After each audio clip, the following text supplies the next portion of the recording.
Gideb u fake news. Din hija l-istrateġija tas-soltu li reġa' applika l-Gvern Laburista wara li għal darb'oħra spiċċa frokna daru mal-ħajt kif ġiet żvelata ir-relazzjoni tal-Ministru Edward Zammit Lewis mas-sit tal-kumpanija 17 Black Jorgen Fenech.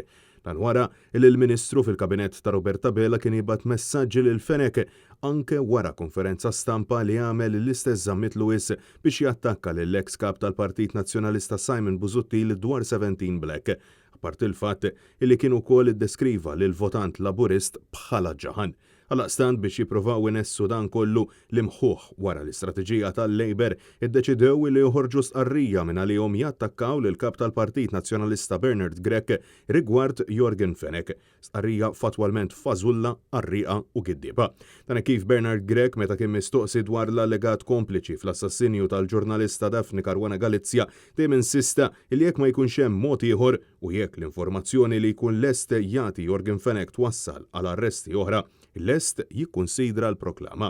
Diskors identiku li għamel is-suċċessur ta' Joseph Muscat issa l-mexxej Laburista Roberta Bela fl-ewwel konferenza tal-aħbarijiet li għamel fil-kampanja leadership tal-Labor f'Diċembru tal-2019, ftit jiem wara li Muscat kien sforzat jirreżenja. Bil-forsi li tikkonsidra, ma tistax ma tikkonsidraħiex, ma nistax nikkommetti dik tkun deċiżjoni tal-Kabinett u naturalment skont dik id-deċiżjoni wieħed jimxi. Jim ma għal xejn. Jekk dik il-maħra s-servi biex joħorġu fatti ġodda, kollox jiġi konsidrat.